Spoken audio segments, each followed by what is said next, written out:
Modern school ground नवी दिल्ली येथे सुरू असलेल्या पहिल्या अंध महिला T20 विश्वचषक स्पर्धेतील पहिल्या सामन्यात भारतीय संघाने श्रीलंका संघावर 10 गडी राखून दणदणीत विजय मिळवला.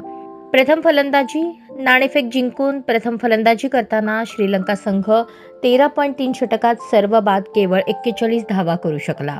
भारतीय संघाकडून गोलंदाजी करताना सोलापूरच्या गंगा कदम हिने 1 षटकात केवळ 1 धाव देत 1 बळी घेतला. सर्वाधिक उल्लेखनीय म्हणजे गंगा कदम हिच्या प्रभावी क्षेत्ररक्षणामुळे श्रीलंकेचे 5 खेळाडू धावबाद झाले. भारताने विजयाचे लक्ष्य अवघ्या 3 षटकात बिनबाद 43 धावा करून पूर्ण केले. कर्णधार दीपिका हिने 14 चेंडूत 4 चौकारांच्या मदतीने 26 धावा केल्या.